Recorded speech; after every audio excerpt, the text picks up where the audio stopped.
This is The Art of Startup War, and I am your sensei, Brian McMahon. Now, in Season 1 and 2, I got inside the minds of startup investors. In Season 3, I brought in entrepreneurs to share their startup journey. Here, in Season 4, we combine both, so you can hear investors critique the investment value proposition of individual companies. You're going to hear how investors make decisions to invest in startups, what makes a great entrepreneur, and how billion-dollar companies are built. So tune in every Tuesday, 10 a.m. on all the major platforms.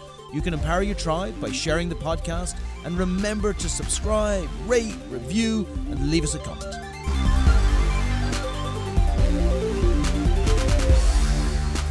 Good morning. It's 10 o'clock. It's Tuesday morning. It is Brian. You are here in another podcast with another amazing friend of mine. Me and Bill McGraw go back to the beginning of time, at least the beginning of time in America, right? When I first arrived down here, at least you're like, with the Pilgrims. You were person number 5, and person number 1 who was nice to me. Yeah, you're Canadian. That's so why you had to be nice to me. That's why. It's in my DNA. I can't not be nice. I know inherently everybody thinks, oh, it's McMahon, I got to be a dick to him. But you're like, oh, I'm Canadian. It's worse. Yeah. I have to be nice to him all the time. Yeah. And when we first met, I mean, I would say that I was the furthest thing in the world away from being legitimate. I like to pretend today that we are legitimate. Exactly. Like, we invest money, we have a nice space, Right, people come in, they right. think that we're normal and everything's good. But back in that day, we were the furthest thing from that. Well, right? you didn't want to look behind the curtain, let's put it that way. Yeah. There was no curtain. We couldn't even afford a curtain. Couldn't afford a curtain. I took this, hold up a towel. Man, right. I took this place and I was still in shock that we'd managed to get an 8,000 square foot unit on top of the mall. And you were in shock because you're like, unbelievable. how did this random Irish guy really get this nice space on top of the mall, which he's never going to refurbish? Well,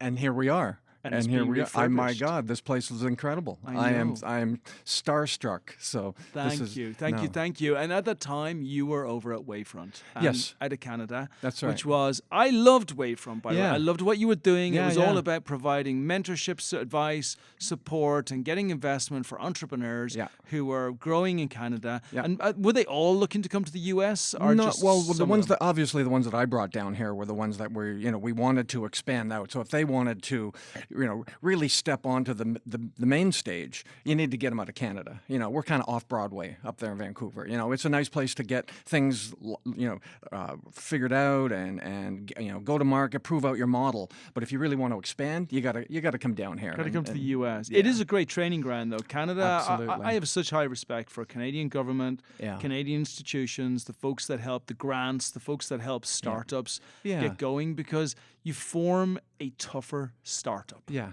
And when they come down to the US, I find them ready. I always remember, I think one of the first companies you brought down was FitPlan app, which was Landon. Oh, yeah. Landon is flying now. Unbelievable. Unbelievable where those guys went. Bringing huge revenue in. 2 young guys out of Alberta, of all places, and they show up, and they were too small for even Vancouver at the time. And now look at them, on the main stage. They're kicking it. They're, so that's a great success story. It was for what we used to do. And a great success story for you and me, right? Because exactly. They started with you brought them down, we mentored them and worked with them for ages. Yeah. Then they went out and they raised all this great funding, and now they're a phenomenal company. Yeah. And it just shows, look, building great partnerships in the early stage startup space is maybe the most important thing in the entire space. And you're never really sure what's going to happen. Like, is this the right company? Should we bring them down? Are they going to actually perform? And some do, some don't. But when you look at it and you see a success like that, you just go, my God, that's what makes it. You got to keep pursuing those relationships. You got to look at those partnerships. It's it takes a village. It takes it takes a community to make this stuff work. It does. And today is a sidebar, but it's a very interesting sidebar, because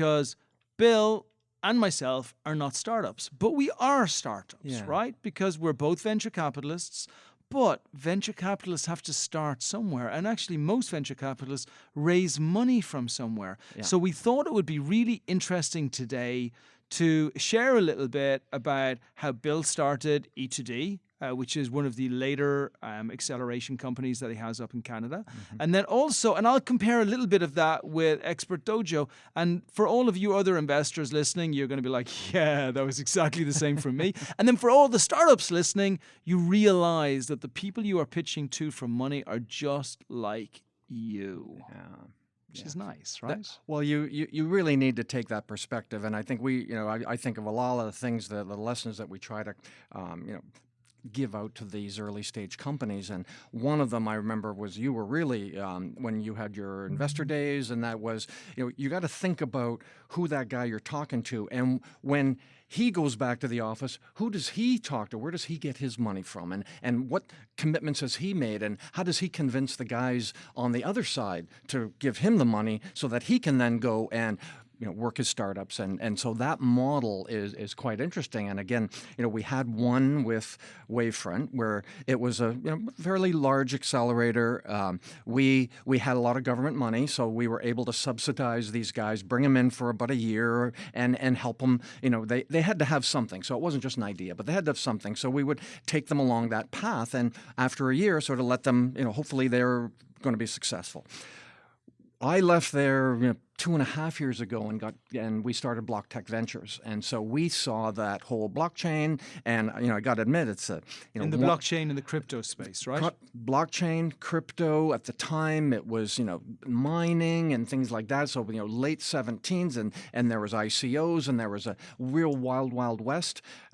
We avoided all of that ICO. We saw that you really needed to have the regulatory piece to get that institutional money involved. So we stood up a company. We raised $8 million, and it was easier to do because there was this hype cycle. Oh, you were all going to be rich and famous. Yeah. So because of crypto. That's right. It is interesting though, because if you look at crypto in the space, and you and I have been through this entire cycle, so we know the blockchain is the future. In the same way that before there was online Excel and Word and all these ways to share and put documents in a proper digital format was always going to be better than analog. I kind of feel that blockchain is the next level to that. And it's a really good point, because we look back, and again, we're old enough. We went through the 90s with that, with the adoption of the internet, and you couldn't really see. You knew something was going to happen. You knew it was going to be important, but you couldn't really see those new business models. Like when in the mid 90s, and how difficult it was. You had to get a browser, and then I had to have a modem, and then I had to log in, and then like all of those things we forget about how easy and how transparent, and the internet's just in a background now. So it's just a utility. But we're not there yet with crypto, but we believe that that adoption of that Internet of Information, so what you're talking about, digitize everything, be able to share it, that was in the mid-90s, you didn't see. We used to count, you used to look at everybody had email. Oh, wow. 50 million people have email. Wow, just think what's going to happen when 100 million people have email. We didn't have Amazon. We didn't have, Google wasn't an ad-driven entity at that point. We didn't have Facebook, didn't have cloud. Mobile. So those things, now, if we use the corollary to where we at with the crypto side, we're looking at wallets. So we really think this is now the Internet of Value. So it's going to be all around money and the way that value can transfer, and it's the technology needs to get adopted, and it's young, but we really need to just look at what are the business models that are going to be successful in this space. And we do think it's the future, and so we're making bets now, and that's what e2d does, is we'll make bets, and we have a certain way that we go about that. So talk to me about how you got to e2d. Yeah, so you raised the fund. You went into the crypto space. So I actually meant to say a moment ago, there was for me, there was 3 elements, separate and combined. Like you had crypto, you had blockchain, and then you also had the value of the individual cryptos themselves. So when I say crypto, I mean like the ICOs and raising money in crypto. That's right. Then you had the valuation of those currencies themselves. Right. And what's kind of really interesting is if we look at the valuation of those currencies, such as Bitcoin. Bitcoin has bounced back in many ways, right? It's not a disaster anymore. It didn't go from 20,000 to 200. It's popped up. I don't know what it is today, but I'm sure it's in the 10s, 15s. And let's just say it's around the 7,000, 8,000. Right, so which is good. That's good. Okay, compared to the crazy heights it went to, right? So that's fine. Tick in the box, right? Nothing has gone bad around there. The blockchain, everybody accepts. Yes. The blockchain is absolutely a part of being able to measure and track Yes. the future of every single supply chain, right? That's right. And then the only thing that really has had its troubles is the ICOs. Yes. And possibly because the valuations of the ICOs were a little bit too high. Would you say Well, that's fair? And there was no substance behind it. So it was like the crowdfunding where all I needed to do was write a white paper, say I was gonna do something, and raise some money. And everybody was looking at Bitcoin and seeing those coins going up and thinking, wow, the FOMO said, the fear of missing out said, hey, give me some of those coins. I'm going to hold on because I'm going to be rich just like Bitcoin was. And so we look at the cycle after a year, and we invested in some of the companies. They wanted to do the ICO. We were trying to keep them more in traditional so that they had to have some kind of value there. We invested in 7, 8 companies. They never got and they're different. The way they differentiated themselves back then, like year and a half ago, was, oh, I'm crypto, oh, I'm blockchain. Didn't have a solid business model. The valuation in those ICOs, it was the promise of what they were going to do. And this is when I look at what we work on and what you do here at the Dojo is you have to have that full circle of value. Like you got to have marketing, you got to have product market fit. Like none of those fundamentals go away. They weren't there when people were doing ICOs. So 90% of them were not going to work. 10%, and were scams, people trying to take advantage. 10% were, they had some value there, but were they going to be a viable business? And 90% of them, no. The 10% left now that are still there, that are sort of coming out of this crypto winter, that's where we're now starting to see now there's been building for a couple of years. There's been real applications built. There's community around that. And the fundamental premise that a decentralized world is where we're heading is still viable. It's just a timing. And again, we go back to the internet, like when. And people talk about killer app and that, but to me that's just that's something for the media they want to latch on to, because we see things like I was watching a video the other day and they brought on something from the Today Show in '98 and the host is going, well, why did this internet thing never take off and whatever happened, like in '98, right? So it's easy to go, this isn't going to work, it's not going to happen, it's going to take.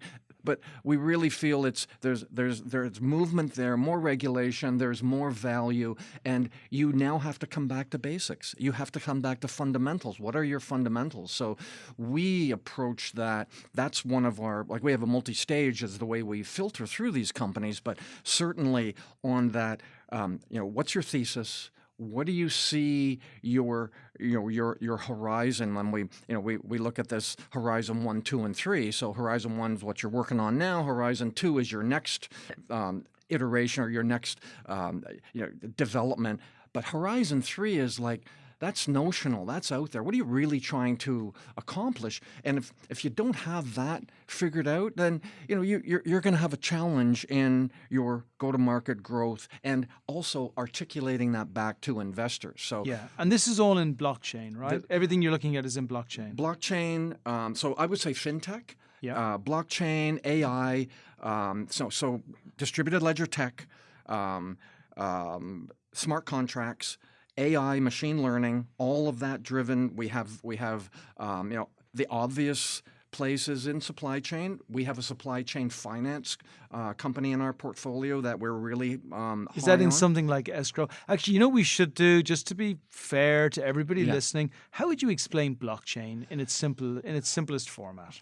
A distributed ledger. So that means you've got a database. So non-centralized. Non-centralized. Right? So, and so if people listening, centralized, if they think about centralized, think about your centralized government, think about your centralized cash, think about your centralized... Well, there's a middleman.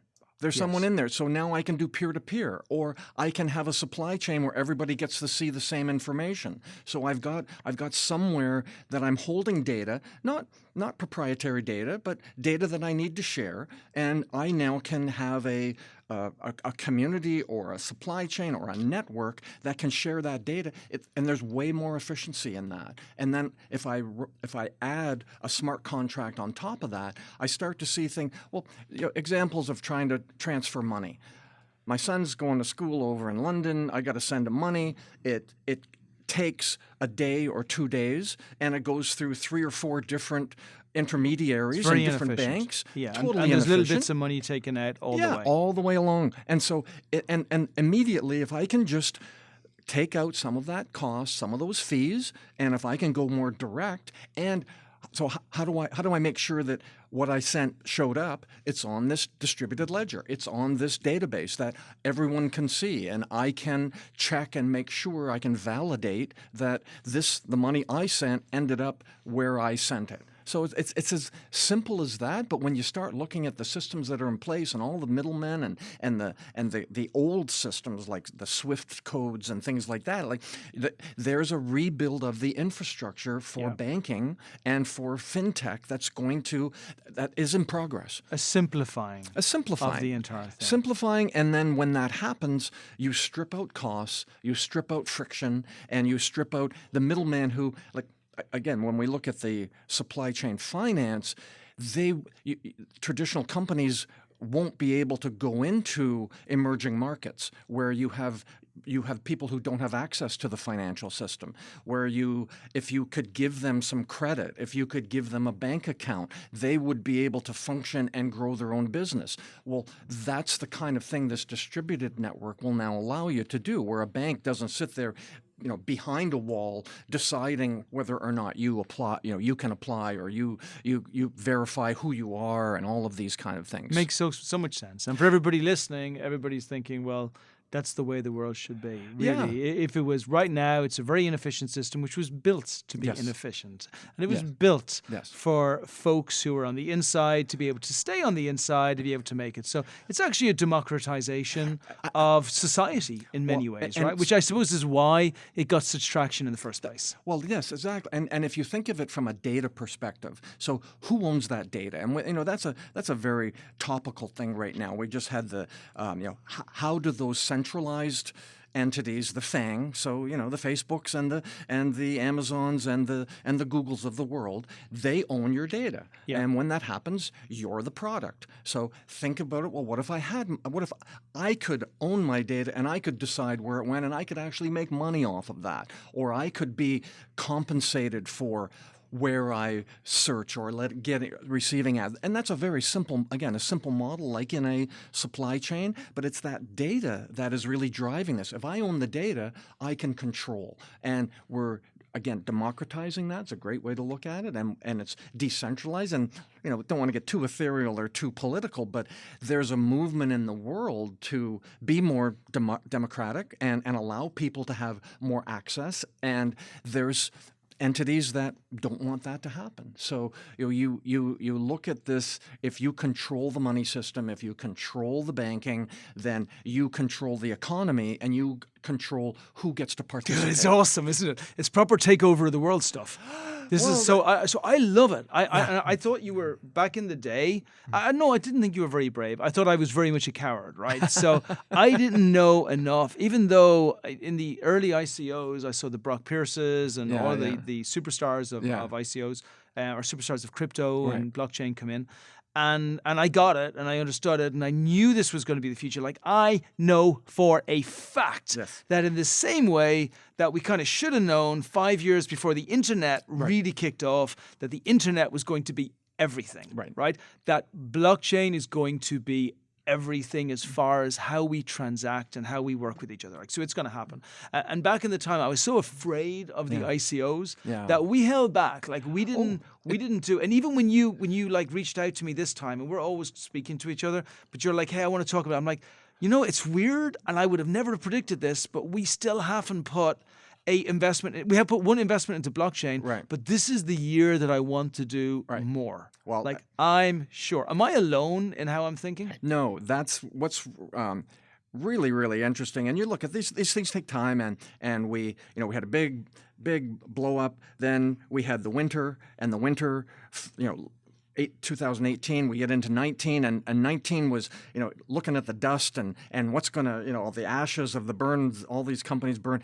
But there was little embers there, and there's been a lot of work being done, and there's a lot of pieces that are now, I wouldn't necessarily say ready for prime time, but the big multinational and multi-billion-dollar companies are looking at it. So you think of someone like a Facebook coming up with that Libra last year. I don't want to argue or talk about the viability of it or anything like that, but just the fact that that became into the conversation brought it to people's attention again to go, oh, so maybe it wasn't just a hype cycle. Maybe there was something there, and now we want to start building. And so we feel again from at e2d that given the right framework, there is a opportunity now to get into these companies. Valuations are much more reasonable. The projects are much more practical, and they're not just, oh, I'm going to build blockchain and everything else is going to go away. It's like, no, that ain't going to happen. I'm going to utilize these new technologies. I'm going to find a problem I can solve more efficiently, and then I'm going to layer on maybe some other technologies. Like we've got AI and ML, artificial intelligence and machine learning.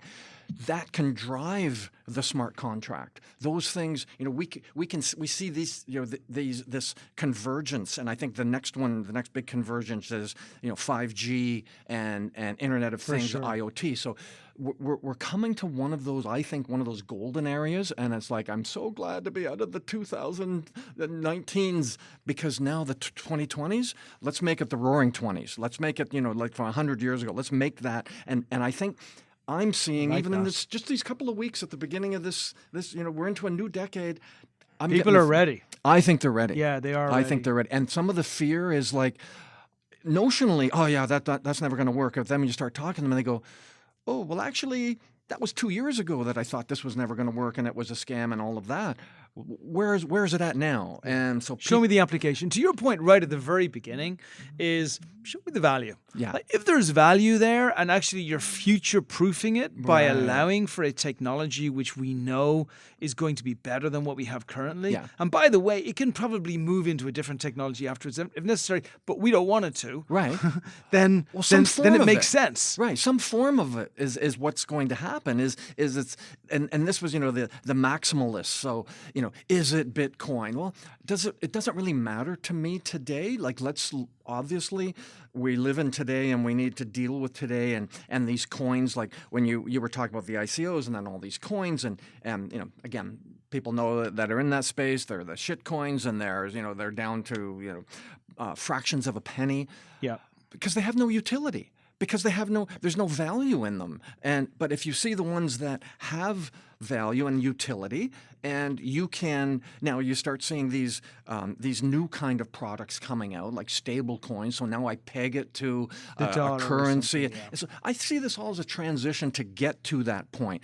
Think of it where again, the old guy talking about the internet, 98, and we're saying, hey, there's no, I'm never gonna buy online. I'm never gonna put my banking online. I'm never gonna do that. That's what we were hearing then. And the same thing today. I'm never gonna invest in this. But suddenly things evolved, and then we have products that have value and are showing utility. Investors want to invest in that. People want to, and we're trying to find those particular projects that we can help facilitate to bring them to market. But we really want to. So who would be your favorite company? So now, for folks who are listening, who are potentially have got blockchain as an application, and they're thinking, crikey, I need to be able to expand. Talk a little bit about the types of companies that I know you mentioned fintech and AI, and folks who are. So we've got this supply chain finance company, Liberty. Yeah. We've got a company, CycleBit, that is a payments company that think of them as Stripe or Square, but that has moved into accepting crypto. So we feel that you look at adoption, at some point in time, it's like the internet now. You don't think, oh, I need to log on to the internet. You're just on it. It's just background. You don't think, like when I go in and use an ATM machine, I don't think about, oh, what's going on behind it. Like, we're in this stage with this technology where everybody's talking about, how the ledger works and all this. When we're stopped talking about that and we're just using it, that's where we see that adoption will really take off. So we're looking at those companies that are doing payments, that are somehow finding a way to bring communities together that can be enabled with these technologies. Enterprise, so that's one of the things. Enterprise is not sure what to do with this. If you've got an enterprise solution that is based on some of this technology, or you have an enterprise solution that's not, we can help you figure out where you can apply that application to an enterprise. So we're in this area where we think there's a gulf, or we see the gulf. We talk to enterprises, they're not sure what to use. We talk to the entrepreneurs, and they're okay in their little bubble, but they don't know how to talk to the enterprise, and they don't know how to go to market with that. So those are the ones where we see this blending of the tech with the solution, and then let's see if these things apply. Like we've got this 4S approach that looks at the security token, and we look at the security overall, and we look at a distributed ledger, and does that apply? So we go through a methodology in the front end to actually identify where we think that there's applications for this, which maybe the entrepreneurs thought about it, or maybe they're not quite that clear on it yet. So we would want to help them figure out their Horizon 3. Like, if you do these things, you'll end up with something that is going to, like, where the puck's going, when this is adopted, you'll be right in the middle of it. So, and what stage should the companies be coming to you at? They need to have a product. They need to, we're not gonna look at early seed or angel. Will be just past that, and so maybe Series A-ish. Yes, just prior to a Series A. So we would, we'll bridge around, and we'll look at, one of the other things we look at is liquidity. Mm-hmm. So we want to know that there's it may be that you're going to go public, because one thing we didn't touch on was the small cap markets in Canada that we're still working with, and there's some opportunities there to get access to the public funding. We love those. I am going to do a deal. I don't know if it's going to be in the Toronto Stock Exchange, the Canadian Securities Exchange. One of them. I am going to do a public deal in Canada. Yes, and let's do it this year, because I got two of them that we need to talk about. So that's, if you can be early, but if you look out 12, 18 months, can you be ready for like a public market? Can you be ready to get bought by somebody? Like, can you be ready that you can accelerate your product and your market penetration to a point where it's obvious that with a little bit of rocket fuel, you can really blow this thing up. So it's in that early stage. It can't be an idea. It can't be, you've got to have something.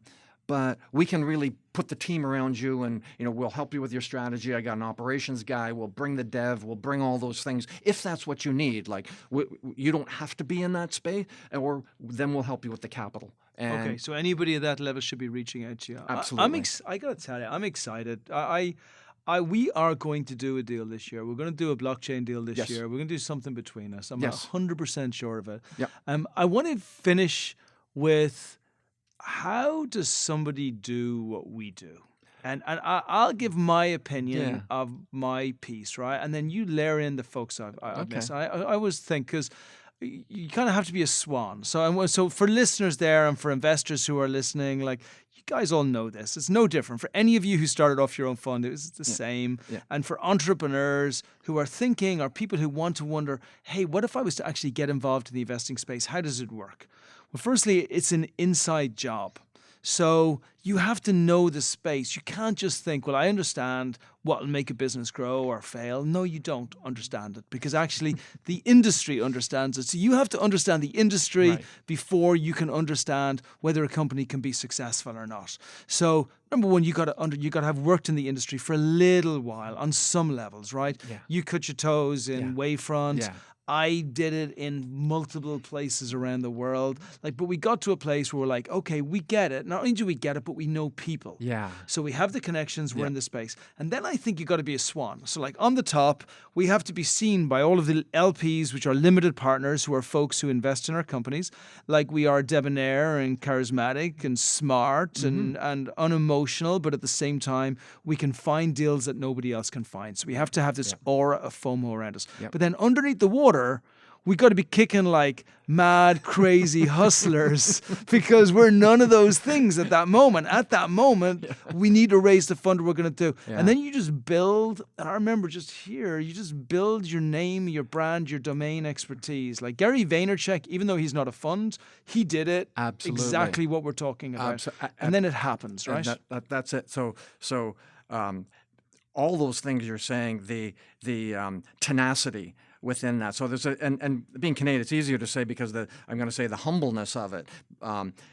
The being a jerk about it. And Gary's a good example because there's times when you'll catch a part of one of his videos and you go, oh man, that guy's really over the top and all, but underneath of it, he's got some values that he's trying to bring, and he's got credibility, and he didn't give up. So that tenacity, but you got to balance it because you don't want to come off like a jerk, like a know-it-all, and you don't want to come off like I